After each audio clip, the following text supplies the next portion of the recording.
E aí, gurizada, aqui nós temos uma questão bastante interessante que envolvia variação linguística, né? E principalmente quem estudou o que é a linguagem técnica. O que a gente sempre comenta nas aulas para os alunos quando chega nos tipos de linguagem, especialmente quando eu falo da linguagem técnica. Que o grande problema dela é que quando você tem especialistas se comunicando por ela, eles se entendem. Mas quando isso vai para o público em comum, não tem como entender. E até foi muito engraçada essa questão, porque eu sempre dou o exemplo para os meus alunos na aula, como a maioria deles quer medicina, vai ser médico, eu digo, cara, se você vai ser médico, você tem que tomar cuidado para não usar uma linguagem técnica com seus pacientes, porque senão eles não vão entender o que você precisa, né? E a questão mais ou menos falava sobre isso, dizia assim no enunciado: ao registrarem usos regionais de termos da área médica, os pesquisadores fizeram o quê, né? Vamos ter que dar uma olhada no texto. Um grupo de pesquisadores da Universidade do Ceará, da Federal do Ceará, desenvolveu um dicionário para traduzir sintomas de doenças da linguagem popular para os termos médicos, para que os médicos que talvez não são dali pudessem entender, né?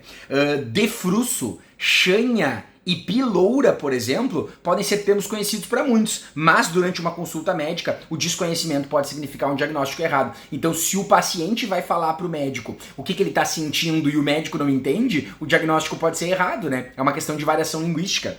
Isso é um registro histórico e pode ser muito útil para estudo dessas comunidades, na abordagem médica delas. É de certa forma pioneiro no Brasil, sem dúvida um instrumento de trabalho importante, porque a comunicação é fundamental na relação médico-paciente, avalia o reitor. Então, da mesma forma que o médico tem que tomar cuidado para não usar termos técnicos em demasia com os seus pacientes, a gente também tem que entender o que o paciente está nos mostrando, né? O médico precisa entender essa relação. Então, qual é a alternativa que melhor explica isso? Letra A. Os pesquisadores apontaram erros motivados pelo desconhecimento da variedade linguística local. Observa, de certa forma eles até apontaram isso, dizendo assim, ó, o que motivou eles a fazer esse estudo é que estavam acontecendo esses erros, o que levou alguns alunos a marcar a letra A. Só que lê novamente o enunciado.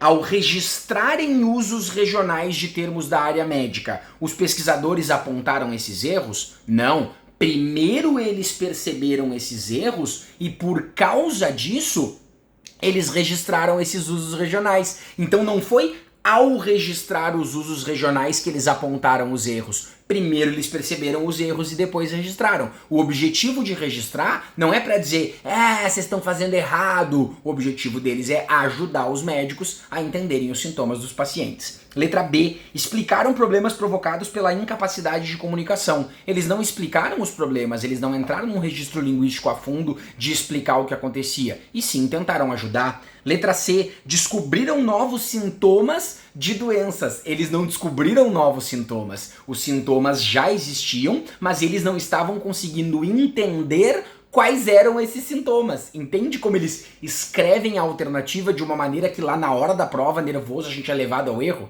A gente é induzido ao erro? Eles não descobriram novos sintomas. Eles descobriram qual era o sintoma que o paciente estava sentindo, mas eles não entendiam a linguagem. Resposta certa, letra D. Propiciaram melhor compreensão dos sintomas do paciente. Graças a esses registros e a tradução de qual é esse regionalismo, eles conseguiram finalmente entender quais eram os sintomas de alguns pacientes. Essa é a resposta. Letra E. Divulgaram um novo rol de doenças características da localidade. Eles não descobriram novas doenças, assim como não descobriram novos sintomas, né? Eles só conseguiram entender o que já estava sendo comunicado. Então a resposta é a letra D. Observa como nesse tipo de questão é uma questão que vai exigir sim a interpretação do texto, né?